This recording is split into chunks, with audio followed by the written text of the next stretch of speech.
Jangan lupa subscribe agar tidak ketinggalan kisah-kisah rumah tangga penuh pelajaran setiap hari. Namaku Alisah. Kalau ada yang bertanya, apa penghinaan paling menyakitkan yang pernah kualami? Bukan ketika aku dihina miskin. Bukan ketika pakaianku diejek murahan. Melainkan, saat ibu mertuaku sendiri menyuruhku makan di dapur, di depan seluruh keluarga besar suamiku. Hari itu, aku hanya tersenyum, lalu berdiri tanpa membantah sedikit pun. Namun, tidak ada seorang pun yang menyangka, keputusanku berdiri dari meja makan itu akan mengubah seluruh acara keluarga menjadi penuh penyesalan. Aku menikah dengan seorang pria bernama Fikri. Pernikahan kami sudah berjalan hampir 5 tahun. Kami hidup sederhana. Suamiku bekerja sebagai karyawan sebuah perusahaan logistik. Sedangkan aku menjalankan usaha catering rumahan.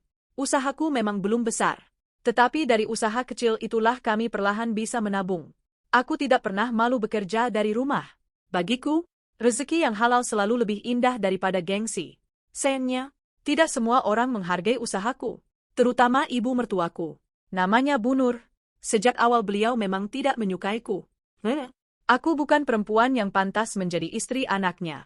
Apa yang bisa dibanggakan dari penjual nasi kotak? Kalimat itu pernah ku dengar langsung dari mulutnya. Aku hanya diam, karena aku percaya, jawaban terbaik bukanlah kemarahan, melainkan kesabaran. Selama 5 tahun menikah, aku selalu berusaha menjadi menantu yang baik. Setiap lebaran, aku datang paling pagi membantu memasak. Kalau ada acara keluarga, aku selalu menawarkan diri membuat konsumsi. Bahkan, beberapa kali aku menggratiskan seluruh makanan untuk acara keluarga besar. Tidak pernah sekalipun aku meminta bayaran. Karena kupikir, melayani keluarga adalah bentuk kasih sayang. Namun ternyata, kebaikan tidak selalu dibalas dengan penghargaan. Suatu hari, Bu Nur menghubungi Fikri. Minggu depan semua keluarga kumpul. Jangan sampai kalian gak datang. Fikri mengangguk. Sep, Bu. Beliau mengatakan akan ada acara syukuran ulang tahun ayah mertuaku sekaligus pertemuan keluarga besar.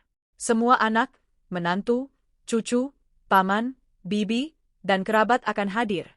Sejak pagi, aku sudah sibuk di dapur rumahku. Meski acara diadakan di rumah Bu Nur, beliau tetap memintaku membuat sebagian besar hidangan. Alisah. Iya, Bu. Bikin rendang. Sup. Sambal. Kue. Nanti kirim sebelum jam 10. Aku mengiyakan semuanya. Selama 2 hari penuh, aku hampir tidak tidur. Aku memasak puluhan porsi makanan. Aku bahkan menggunakan uang tabunganku sendiri untuk membeli beberapa bahan yang kurang. Aku tidak ingin acara keluarga berantakan. Hari yang ditunggu akhirnya tiba. Rumah Bu Nur penuh oleh tamu. Semua orang memuji hidangan yang tersaji. Wah, rendangnya enak sekali. Kuah sopnya juga. Kuenya lembut. Bu Nur hanya tersenyum. Beliau sama sekali tidak mengatakan bahwa semua makanan itu kubuat. Aku tidak mempermasalahkannya. Bagiku, yang penting semua tamu menikmati hidangannya.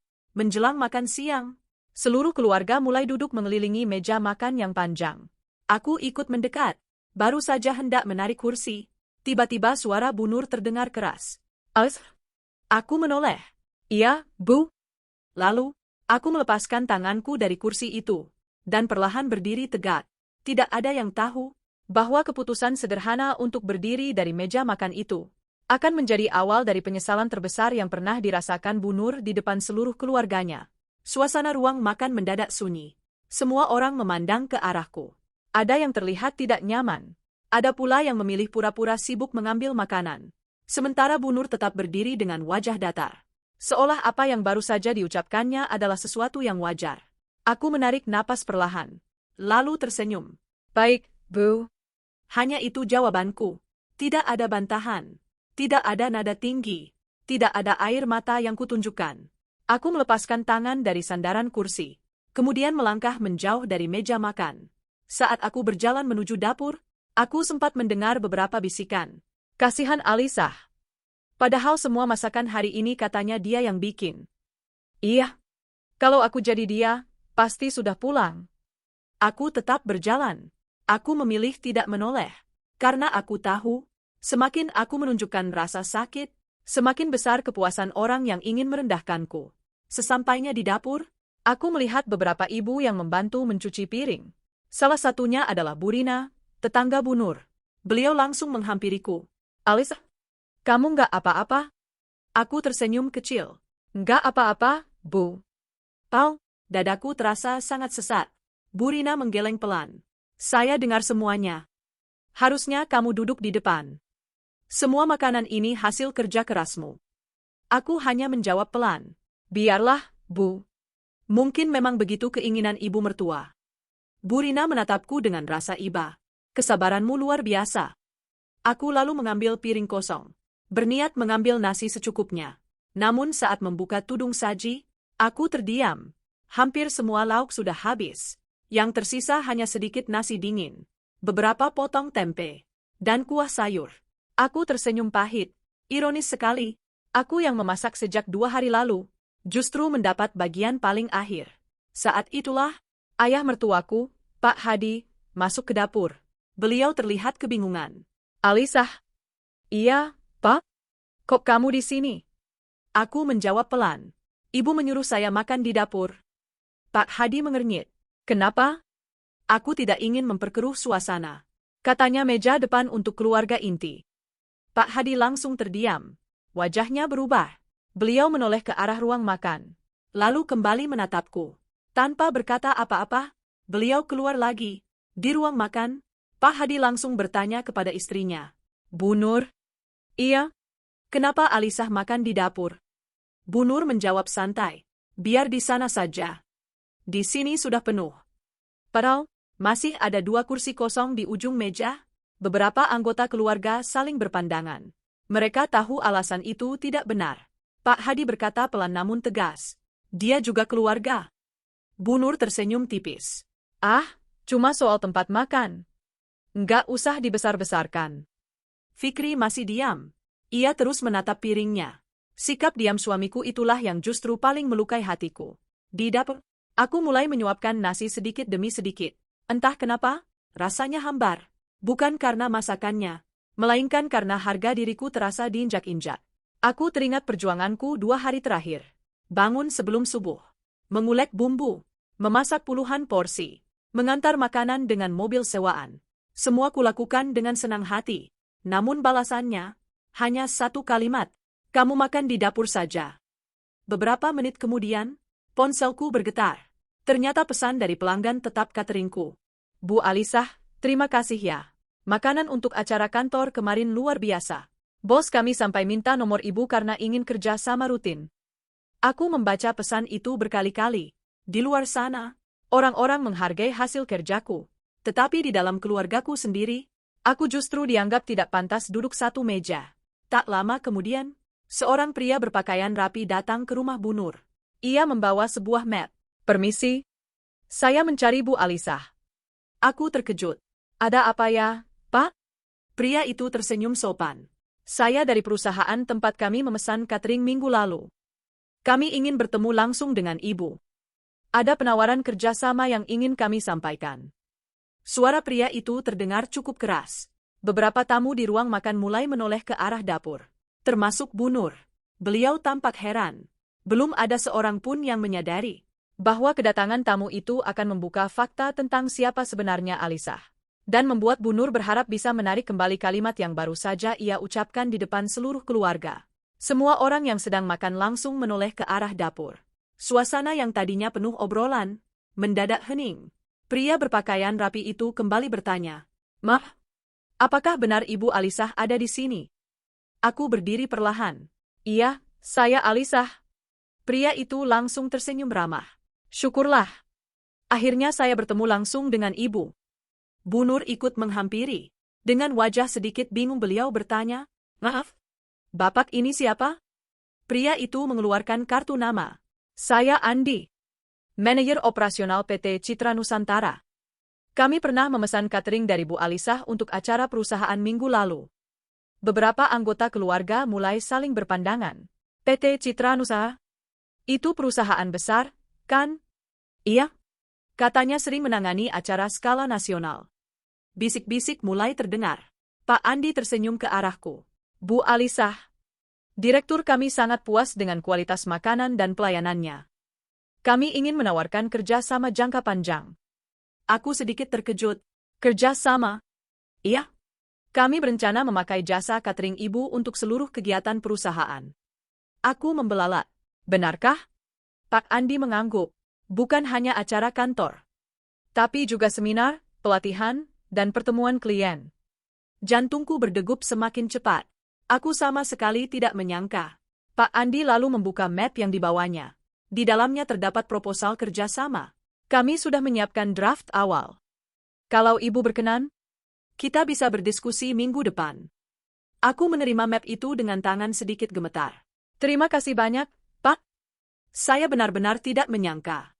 Percakapan kami didengar oleh seluruh tamu. Sepupuku, Denny, yang sejak tadi diam akhirnya berkata, Alisa, berarti usaha cateringmu sudah sebesar itu. Aku tersenyum sederhana. Alhamdulillah. Sedikit demi sedikit berkembang. Aku hanya menjalankannya dengan sungguh-sungguh. Seorang bibi kemudian bertanya, memangnya kamu punya berapa karyawan? Aku menjawab pelan. Kalau hari biasa, 12 orang. Kalau pesanan besar, bisa sampai 30 orang. Ruangan kembali sunyi. Beberapa orang tampak terkejut. Selama ini, mereka mengira aku hanya memasak sendiri di dapur rumah. Padahal, usaha kecil yang sering diremehkan itu telah berkembang menjadi bisnis yang menghidupi banyak keluarga. Pak Andi kembali berkata, oh iya, Bu. Direktur kami juga menitipkan pesan. Apa pesannya, Pak? Beliau berharap ibu tidak menerima terlalu banyak pesanan dari tempat lain. Kami ingin menjadikan usaha ibu sebagai mitra utama perusahaan. Aku menahan napas, kerja sama seperti itu adalah impian setiap pelaku usaha catering. Bu Nur mulai terlihat gelisah. Beliau menatapku dengan wajah yang sulit diartikan. Mungkin baru kali itu beliau menyadari bahwa menantu yang selama ini dianggap hanya penjual nasi kotak, ternyata memiliki usaha yang dipercaya perusahaan besar. Pak Hadi tersenyum bangga. Alisa. Iya, Pak. Kamu tidak pernah cerita. Aku tersenyum. Saya hanya ingin bekerja, Pak. Bukan mencari pujian. Pak Hadi mengangguk pelan. Itulah yang membuat Bapak bangga. Sementara itu, Fikri hanya duduk diam. Tatapannya terus mengarah kepadaku. Wajahnya menunjukkan penyesalan. Ia teringat sesuatu. Beberapa tahun lalu, saat usaha cateringku masih sepi, aku sering memasak sampai tengah malam, bangun sebelum subuh, mengantar pesanan sendiri, tidak pernah mengeluh. Sedangkan hari ini, saat aku dihina di depan keluarga, ia justru memilih diam. Kesadaran itu membuatnya semakin sulit mengangkat wajah. Setelah pembicaraan selesai, Pak Andi berpamitan.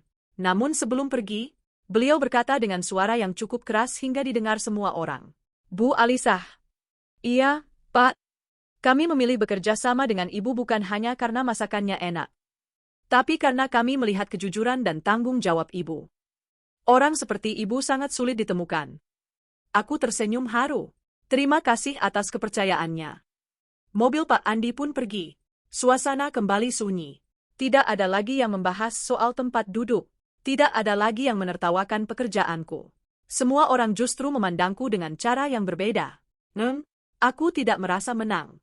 Karena yang paling kuinginkan sejak awal, bukanlah pengakuan, melainkan penghormatan sebagai bagian dari keluarga. Saat aku hendak kembali ke dapur membereskan piring, tiba-tiba suara Pak Hadi terdengar tegas. Alisah. Aku menoleh. Duduklah di sini. Beliau menarik kursi kosong di meja utama. Belum sempat aku menjawab, Bu Nur langsung berkata, ia duduk saja. Namun kali ini, aku hanya tersenyum lembut, lalu menggeleng pelan. Terima kasih, Pak. Tapi saya sudah selesai makan. Jawabanku membuat seluruh ruangan kembali terdiam. Karena untuk pertama kalinya, Bu Nur menyadari bahwa ada luka yang tidak bisa disembuhkan hanya dengan mempersilakan seseorang kembali duduk di meja makan. Ruangan kembali sunyi. Aku masih berdiri di samping meja makan. Pak Hadi tetap memegang sandaran kursi yang tadi ditariknya untukku. Alisah. Duduklah. Anggap saja Bapak yang meminta. Aku menatap wajah beliau. Aku tahu, ayah mertuaku benar-benar tulus. Namun perlahan aku menggeleng. Saya menghormati Bapak. Tapi izinkan saya tetap di sini. Pak Hadi menghela napas panjang. Beliau mengerti. Bukan kursinya yang kutolak, melainkan perlakuan yang sudah telanjur kuterima. Bu Nur mulai terlihat gelisah. Untuk pertama kalinya, beliau tidak lagi menjadi pusat perhatian. Justru semua mata memandang ke arahnya. Seorang tante yang paling tua dalam keluarga akhirnya angkat bicara. Nur? Iya, Kak. Apa benar tadi kamu yang menyuruh Alisah makan di dapur? Bu Nur mencoba tersenyum. Ah, cuma bercanda. Aku tidak berkata apa-apa. Namun beberapa orang langsung saling berpandangan.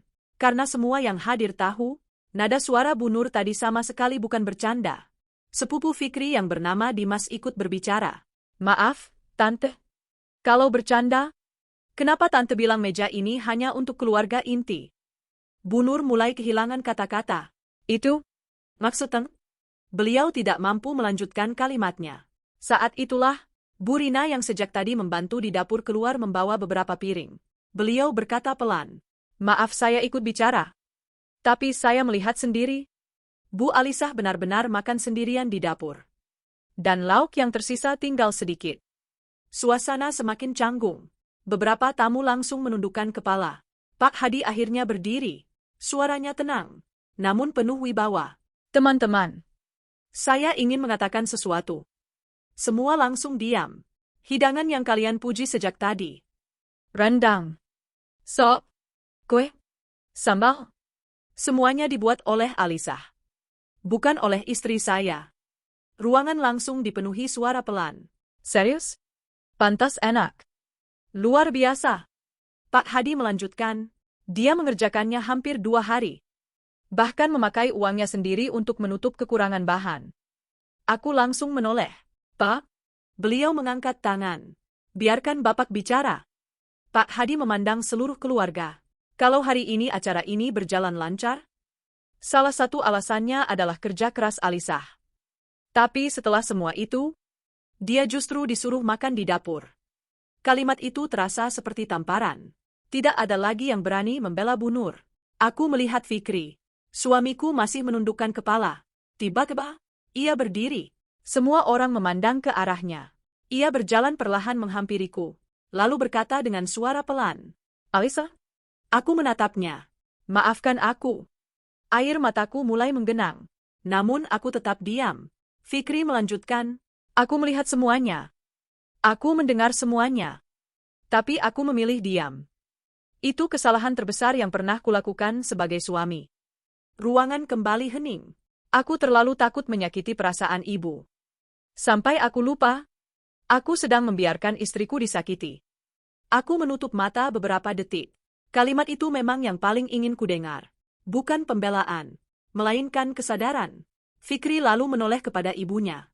Bu, mulai hari ini, kalau Alisah tidak dihormati, maka aku juga tidak akan duduk di meja ini. Bu Nur langsung terkejut. Fikri, kamu membela istrimu melawan ibu.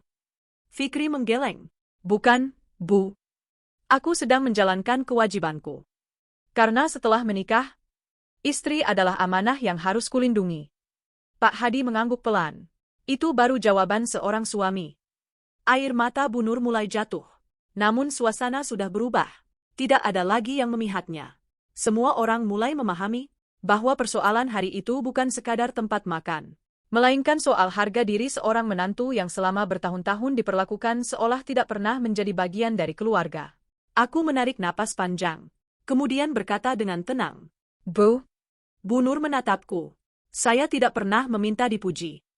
Saya juga tidak pernah meminta dianggap lebih hebat. Saya hanya ingin diperlakukan sebagai keluarga. Tangis Bu Nur semakin pecah. Namun aku belum selesai. Kalau memang sejak awal ibu tidak menganggap saya bagian dari keluarga, mulai hari ini, saya tidak akan lagi memaksakan diri. Kalimat itu membuat Bu Nur langsung membeku. Beliau baru menyadari bahwa hari itu bukan hanya kehilangan seorang menantu di meja makan, tetapi mungkin juga kehilangan seseorang yang selama ini diam-diam menjadi penopang setiap acara keluarga. Setelah ucapanku selesai, tidak ada seorang pun yang berbicara. Suasana yang tadi ramai, kini berubah menjadi sangat sunyi. Bu Nur masih berdiri memandangku. Air matanya terus mengalir. Namun untuk pertama kalinya, aku tidak lagi merasa ingin menangis. Entah kenapa, hatiku justru terasa jauh lebih tenang. Karena akhirnya, aku berani menyampaikan apa yang selama ini kupendam. Pak Hadi menghela napas panjang. Alisah. Iya, Pak. Bapak yang meminta maaf. Aku langsung menggeleng. Jangan begitu, Pak. Tidak. Bapak juga bersalah. Bapak terlalu sering diam. Bapak melihat kamu diperlakukan tidak adil. Tapi Bapak memilih menghindari pertengkaran. Beliau menundukkan kepala. Sebagai kepala keluarga, beliau sadar telah membiarkan ketidakadilan berlangsung bertahun-tahun. Beberapa bibi mulai menghampiriku. Salah satunya adalah Tante Rika. Alisah, kami benar-benar tidak tahu selama ini kamu diperlakukan seperti itu. Aku hanya tersenyum. Tidak apa, Tante. Tante Rika menggenggam tanganku. Tidak. Ini tidak boleh dianggap biasa. Kamu sudah bekerja keras untuk keluarga ini. Tapi justru paling sering disakiti. Beberapa saudara lain ikut mengangguk. Fikri masih berdiri di sampingku. Ia berkata pelan, Alisah, ayo kita pulang. Aku menatapnya. Kamu yakin? Iya. Hari ini aku memilih pulang bersama istriku. Bukan tinggal di sini membiarkan dia terluka. Aku melihat mata Fikri. Untuk pertama kalinya setelah bertahun-tahun, aku melihat keberanian yang seharusnya sudah muncul sejak lama. Saat kami hendak melangkah menuju pintu, Bu Nur tiba-tiba memanggil, Alisah. Aku berhenti, namun tidak langsung menoleh. Suara Bu Nur terdengar bergetar. Jangan pergi. Aku menarik napas panjang, lalu perlahan membalikkan badan. Beliau berjalan mendekat, tidak lagi dengan wajah angkuh, tidak lagi dengan suara tinggi, melainkan seorang ibu yang tampak sangat menyesal. Maafkan ibu. Kalimat itu keluar dengan lirih. Aku tetap diam. Bu Nur melanjutkan. Ibu terlalu sibuk melihat pekerjaanmu. Ibu terlalu sibuk memikirkan omongan orang. Sampai lupa melihat hatimu. Air matanya jatuh tanpa henti. Ibu pikir, karena kamu hanya punya usaha catering, kamu tidak pantas bersanding dengan Fikri. Padahal, kamu justru yang paling banyak berkorban untuk keluarga ini. Aku memandang beliau beberapa saat, lalu berkata pelan, Bu. Iya, Nak. Ini pertama kalinya beliau memanggilku, Nak. Saya tidak pernah marah karena disuruh makan di dapur. Bu Nur mengangkat wajah. Saya sedih, karena yang menyuruh saya adalah orang yang selama ini saya panggil ibu. Tangis Bu Nur semakin pecah. Beliau menutup wajahnya. Seluruh keluarga ikut terdiam. Aku melanjutkan, selama 5 tahun, saya datang paling pagi, pulang paling akhir. Saya memasak.